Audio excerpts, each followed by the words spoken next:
नमस्कार जोहार। चले जानते हैं झारखंड की ताजा खबरों को, लेकिन उससे पहले अगर आपने अभी तक इस चैनल को सब्सक्राइब नहीं किया तो सब्सक्राइब कर लें, जिससे कि आपको झारखंड की ताजा खबर रोजाना मिलते रहे। सबसे पहली और बड़ी खबर, निचली अदालत में दोपहर 2 बजे तक होगी आरोपियों की पेशी। पेशकार पर हमले के बाद हाईकोर्ट ने दिया बड़ा आदेश। झारखंड हाईकोर्ट ने राज्य के सभी सिविल कोर्ट में गिरफ्तारी के बाद आरोपियों की पेशी दोपहर 2 बजे तक करने का निर्देश दिया है। इसके लिए रजिस्ट्रार जनरल को आदेश जारी करने का आदेश दिया है। जमशेदपुर न्यायालय की पेशकार पर हुए जानलेवा हमले के मामले में लिए गए स्वतः संज्ञान और कोर्ट की सुरक्षा से जुड़े मामलों पर सुनवाई करते हुए चीफ जस्टिस संजय कुमार मिश्रा और जस्टिस आनंद सेन की कोर्ट ने यह निर्देश दिया है और इसमें गृह सचिव, डीजीपी और अन्य अधिकारी मौजूद रहेंगे। बड़ी खबर, झारखंड में डेंगू और चिकनगुनिया का प्रकोप 2 महीने में 10 गुना बढ़े मरीज। झारखंड में मच्छर जनित बीमारियां डेंगू और चिकनगुनिया का प्रकोप अचानक बढ़ गया है। स्वास्थ्य विभाग के आंकड़ों की माने तो 60 दिनों में डेंगू के मरीजों की संख्या 10 गुना बढ़ गई है। वहीं पूर्वी सिंहभूम में अब तक डेंगू से 4 लोगों की मौत हो चुकी है। ये गंभीर बीमारी से भी पीड़ित थे और फिलहाल राज्य में डेंगू के 647 मरीज चिन्हित किए गए हैं। इनमें सबसे ज्यादा 441 मरीज पूर्वी सिंहभूम से हैं, जबकि राजधानी रांची में अब तक 56 मरीज चिन्हित किए जा चुके हैं। इधर राज्य में अब तक चिकनगुनिया के 223 मरीज चिन्हित किए गए हैं। बड़ी खबर, डुमरी विधानसभा उपचुनाव के लिए 376 मतदान केंद्रों पर वोटिंग जारी। इंडिया गठबंधन और एनडीए के बीच कड़ी टक्कर। झारखंड की डुमरी विधानसभा सीट पर उपचुनाव के लिए कड़ी सुरक्षा व्यवस्था के बीच सुबह 7 बजे से मतदान शुरू हुआ।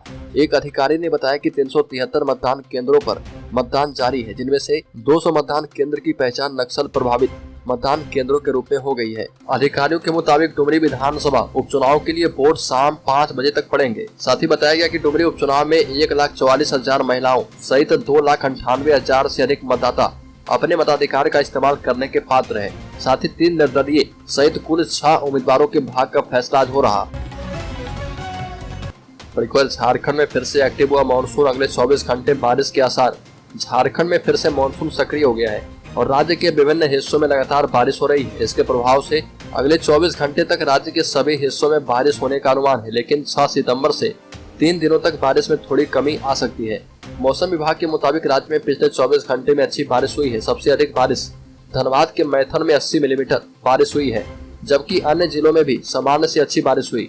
मौसम विभाग के मुताबिक मानसून ट्रफ इस दौरान गोरखपुर, पटना, हजारीबाग, बांकुड़ा, दीघा होते हुए खाड़ी तक कायम है।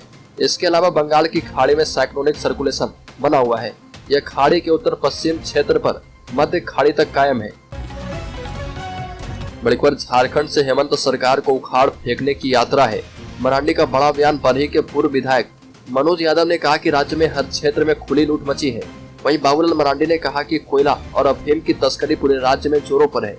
हर विभाग से कमीशन और ट्रांसफर पोस्टिंग के कमीशन से अधिकारी भी बेलगाम हो गए हैं। बता दें कि बरही प्रखंड मैदान में भाजपा की ओर से आयोजित संकल्प यात्रा में हजारों की संख्या में भाजपा कार्यकर्ता पहुंचे थे और इसमें बाबूलाल मरांडी ने सभा को संबोधित किया। बड़ी खबर, घर में घुसकर पुलिस की जांच से नाराज हैं सांसद चंद्रप्रकाश चौधरी ने कहा कि चुनाव आयोग से करेंगे इसकी शिकायत। गिरिडीह सांसद चंद्रप्रकाश चौधरी के फुसरो मकोली स्थित आवास में पुलिस की जांच के बाद पक्ष एवं विपक्ष के बीच राजनीति तेज है।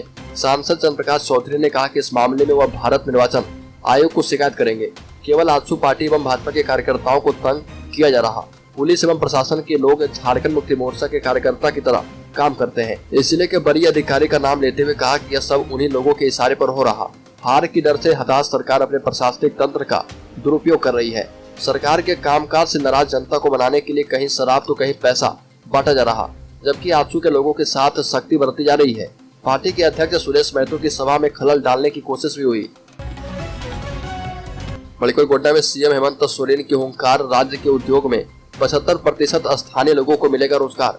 संताल परगना के दौरे पर आए मुख्यमंत्री हेमंत सोरेन ने गोड्डा के सुंदर पहाड़ी से जिले वासियों को कई सौगात दी है और आयोजित विकास मेला सा जनता दरबार कार्यक्रम में 1257 लाभुकों के बीच परिसंपत्तियों का वितरण किया। इस मौके पर मुख्यमंत्री ने कहा कि राज्य सरकार ने कानून बनाया है और राज्य में जो भी उद्योग लगेंगे उसमें राज्य के 75% स्थानीय लोगों को रोजगार सुनिश्चित किया जाएगा। सीएम हेमंत सोरेन ने कहा कि प्रदेश के किसान सीमित संसाधन में मेहनत कर रहे हैं।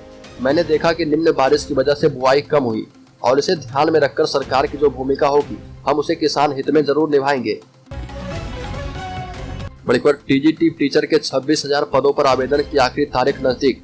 12वीं पास जल्द करें अप्लाई। बता दें कि जेएसएससी ने अपने ऑफिशियल वेबसाइट पर इस वैकेंसी से जुड़ी सारी जानकारी बताई है। इन पदों के लिए फॉर्म भरने की प्रक्रिया 16 अगस्त 2023 से शुरू हो चुकी है। उम्मीदवार ऑनलाइन फॉर्म 15 सितंबर 2023 तक भर सकते हैं। अप्लाई करने से पहले उम्मीदवार इस वैकेंसी से जुड़ी योग्यता चेक कर लें। बता दें कि 26,001 शिक्षक नियुक्ति प्रक्रिया में एप्लीकेशन फॉर्म भरने की प्रक्रिया 16 अगस्त 2023 से शुरू है और फॉर्म अप्लाई करने की लास्ट डेट 15 सितंबर 2023 है। एक बार सांसद चंद्र प्रकाश चौधरी ने लोकसभा स्पीकर को लिखा पत्र, बोकारो डीसी के खिलाफ विशेषाधिकार हनन चलाने का किया आग्रह। सांसद चंद्र प्रकाश चौधरी ने लोकसभा अध्यक्ष ओम बिरला को बोकारो के डीसी कुलदीप चौधरी, एसपी आलोक प्रियदर्शी, सर्कल इंस्पेक्टर अशोक कुमार और अन्य पदाधिकारी के खिलाफ विशेषाधिकार हनन चलाने का प्रस्ताव दिया है। साथ ही कहा कि उनके आवासीय कार्यालय में आकर पुलिस द्वारा बिना सर्च वारंट के छानबीन की गई, जिससे उनकी छवि धूमिल हुई और उनके मान सम्मान को ठेस पहुंची है। सांसद ने कहा कि इन पदाधिकारियों के खिलाफ विशेषाधिकार हनन का मामला चलाने की आवश्यकता है ताकि संसद की गरिमा बची रहे। वही कहा गया कि 3 सितंबर को शाम 7:30 बजे सर्कल इंस्पेक्टर सिविल यूनिफॉर्म में अपने पुलिस जवान के साथ उनके T4 सेंट्रल कॉलोनी पोस्ट मकोली के आवासीय कार्यालय पर 3 गाड़ियों से आए और वहां मौजूद दीपक कुमार महतो, रसोईया सुरेंद्र पप्पू सिंह एवं कार्यकर्ताओं से पूछताछ करने लगे। मणिपुर सहायक पुलिस कर्मियों में असमंजस की स्थिति बनी हुई है। एक तरफ मुख्यमंत्री हेमंत सोरेन 2 वर्ष के लिए अवधि विस्तार देने की घोषणा करते हैं, दूसरी तरफ 4 जिले आदेश जारी कर सहायक पुलिस कर्मियों का सेवा मुक्ति का लेटर थमा रहे। 10 अगस्त को सिमडेगा और दुमका, उसके बाद गुमला और लोहरदगा में सहायक पुलिस को सेवा मुक्त कर दिया गया, जबकि गढ़वा में सेवा मुक्ति का लेटर निकाल दिया गया है। ऐसे में राज्य के विभिन्न जिलों में तैनात 2500 सहायक पुलिसकर्मी असमंजस में है।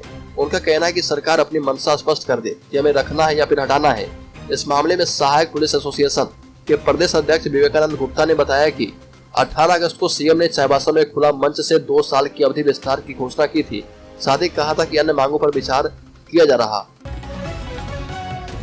मणिपुर डुमरी उपचुनाव में 9 बजे तक 11.5% वोटिंग। कुर्मी बाहुल्य इलाके में उमड़े मतदाता। डुमरी विधानसभा उपचुनाव 5 सितंबर को हो रहा। कहीं कहीं किन्हीं कारणों से विलंब से मतदान शुरू होने की सूचना है। नवाडी प्रखंड के 24 पंचायत के 129 बूथों पर, चंद्रपुरा प्रखंड के 9 पंचायत के 45 बूथों में मतदान किया जा रहा। आजसू उम्मीदवार यशोदा देवी खुद डुमरी के बूथ संख्या में मतदान करने पहुंची। सुबह से हो रही बारिश के बावजूद बूथ पर लोगों की भीड़ लगी थी।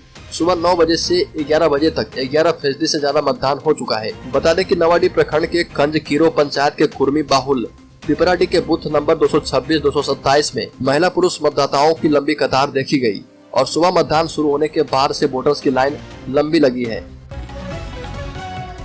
मणिपुर दाऊ यादव ने सरेंडर करने के लिए एनफोर्समेंट डायरेक्टरेट ईडी से मांगा 1 माह का वक्त। सुप्रीम कोर्ट ने दिया था 15 दिनों का समय।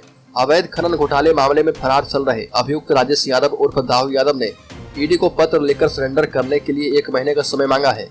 सुप्रीम कोर्ट ने उसे 15 दिनों के अंदर जांच अधिकारी के समक्ष हाजिर होने का निर्देश दिया है। अवैध खनन घोटाले की जांच के दौरान ईडी ने दाऊ यादव को समन कर पूछताछ के लिए बुलाया था, लेकिन हाजिर नहीं हुआ। इसके बाद पीएमएलए कोर्ट ने दाऊ यादव के खिलाफ गैर जमानती गिरफ्तारी का वारंट जारी किया। वारंट जारी होने के बाद दाऊ यादव अग्रिम जमानत लेने की कोशिश करता रहा। खनन घोटाले मामले में झारखंड हाईकोर्ट का आदेश। सीएम हेमंत सोरेन समेत 20 के खिलाफ ऑनलाइन शिकायत। साहिबगंज में अवैध खनन एवं उसके परिवहन को लेकर मुख्यमंत्री हेमंत सोरेन, उनके राजनीतिक सलाहकार अभिषेक प्रसाद पिंटू, विधायक प्रतिनिधि पंकज मिश्रा, साहिबगंज डीसी रामनिवास यादव और तत्कालीन एसपी अनुरंजन किस्पोट्टा समेत 20 पर एफआईआर दर्ज करने का आवेदन ऑनलाइन एफआईआर सिस्टम एवं साहिबगंज के मुफस्सिल थाने में दिया गया। जिन आरोपियों के ऊपर केस दर्ज किया गया है उनके खिलाफ साक्ष्य के तौर पर 200 से अधिक पन्ने का दस्तावेज सौंपा गया है। तमिलनाडु के मुख्यमंत्री स्टालिन के बेटे के बयान को लेकर सीएम हेमंत सोरेन पर भड़क गए बाबूलाल मरांडी। तमिलनाडु सरकार के मंत्री उदयनिधि स्टालिन के बयान के बाद सियासी घमासान मचा हुआ है। बीजेपी ने इस मुद्दे को उठाते हुए विपक्षी दलों पर जमकर हमला बोला। केंद्रीय गृह मंत्री अमित शाह समेत कई बड़े नेताओं ने उदयनिधि स्टालिन के इस बयान पर कड़ी प्रतिक्रिया दी। इस बीच झारखंड बीजेपी के प्रदेश अध्यक्ष बाबूलाल मरांडी ने उदयनिधि स्टालिन के बयान को लेकर सीएम हेमंत सोरेन पर निशाना साधा और मरांडी ने अपने आधिकारिक ट्विटर अकाउंट से ट्वीट कर कहा कि मुंबई में विगत दिनों संपन्न हुई इंडिया गठबंधन की बैठक के बाद तमिलनाडु के मुख्यमंत्री स्टालिन के पुत्र उदयनिधि ने सनातन धर्म की तुलना मच्छर, डेंगू, मलेरिया आदि से करते हुए इसे समूल रूप से नष्ट करने की बात कही है। ऐसा प्रतीत होता है कि सनातन धर्म का अपमान करना इस गठबंधन का मुख्य एजेंडा है। बाबूलाल मरांडी ने आगे कहा कि चूंकि झारखंड के मुख्यमंत्री हेमंत सोरेन जी इंडिया गठबंधन की समन्वय समिति में शामिल हैं, इसलिए उन्हें जनता के समक्ष अपनी स्थिति स्पष्ट करनी चाहिए। बढ़कर मुख्यमंत्री हेमंत सोरेन ने कहा कि बीते 20 सालों में झारखंड को गरीबी से निकालने का कोई प्रयास नहीं किया गया। आज जब हमारी सरकार राज्य से गरीबी को खदेड़ने का काम कर रही है तो कुछ लोगों को अच्छा नहीं लग रहा। सरकार को अस्थिर करने का प्रयास हो रहा। मुख्यमंत्री गोड्डा और साहिबगंज के बरहेट में सभा को संबोधित कर रहे थे। मुख्यमंत्री ने पूछा कि क्या महिला, वृद्ध एवं दिव्यांगों को पेंशन देना भ्रष्टाचार है? क्या बालिकाओं को बालिका समृद्धि योजना का लाभ देना अहंकार है? क्या बेरोजगारों को नौकरी देना भ्रष्टाचार है? क्या खिलाड़ियों को प्रोत्साहित करना भ्रष्टाचार है? अगर ये भ्रष्टाचार है तो उनकी सरकार बार बार ऐसा करेगी। हेमंत सोरेन ने कहा कि विपक्ष के तमाम षड्यंत्र के बावजूद राज्य सरकार ने इतनी लंबी लकीर खींच दी है कि उन्हें डर सताने लगा है कि आदिवासी व्यक्ति अगर ऐसे ही झारखंड के लोगों को सशक्त करते रहेगा तो उनकी सियासी दुकानें बंद हो जाएगी। बड़ी खबर, अवैध खनन की सीबीआई जांच रुकवाने के लिए सुप्रीम कोर्ट पहुंचा पंकज मिश्रा। पंकज मिश्रा ने अवैध खनन के मामले में हाई कोर्ट के द्वारा दिए गए सीबीआई जांच के आदेश को सुप्रीम कोर्ट में चुनौती दी है। इसमें विजय हांसदा, राज्य सरकार, ईडी और केंद्र सरकार को प्रतिवादी बनाया गया है। अवैध खनन के आरोप में जेल में बंद पंकज मिश्रा की ओर से 31 अगस्त को सुप्रीम कोर्ट में एसएलपी दायर किया गया है और विजय हांसदा ने जेल में रहते हुए हाई कोर्ट में रीट पिटीशन दायर करके पंकज मिश्रा एवं अन्य के खिलाफ दर्ज प्राथमिकी की स्वतंत्र एजेंसी से जांच कराने की मांग की थी। जेल से रिहा होने के बाद हांसदा ने अपना रीट पिटीशन वापस लेने के लिए भी हाई कोर्ट में याचिका दाखिल की थी। कोर्ट ने पुलिस की ओर से प्राथमिकी की जांच से संबंधित प्रगति रिपोर्ट में पाया कि जांच अधिकारी ने हांसदा को घटना के दिन बेंगलुरु में होने की बात कही। बड़ी खबर, हेमंत सोरेन ने किया केंद्र के कोयला क्षेत्र अधिग्रहण बिल का विरोध, बताया आदिवासी मूलवासी विरोधी। राज्य सरकार का मानना है कि केंद्र सरकार द्वारा प्रस्तावित संशोधित कोयला क्षेत्र अधिग्रहण विधेयक देश एवं राज्य हित में नहीं है। प्रस्तावित विधेयक के प्रावधानों में कई अनुचित बदलाव किए गए। इन बदलाव से राज्य को भारी नुकसान झेलना पड़ेगा। यह बदलाव जनभावना के अनुरूप नहीं है बल्कि यह विकास विरोधी बदलाव है जिसका झारखंड वासियों पर प्रतिकूल प्रभाव पड़ेगा। हेमंत सोरेन ने कहा कि झारखंड के आदिवासी मूलवासी के हक अधिकार का हनन होगा। सीएम ने कहा कि हमारी सरकार राज्यवासियों और जल, जंगल, जमीन और खनिज संपदा से जुड़े मुद्दों को उठाती रहती है। लोगों के हक अधिकार को संरक्षित रखना राज्य सरकार की प्राथमिकता है। संशोधित विधेयक के संबंध में झारखंड सरकार ने राज्य हित को सर्वोपरि रखते हुए अपना पक्ष रखा है।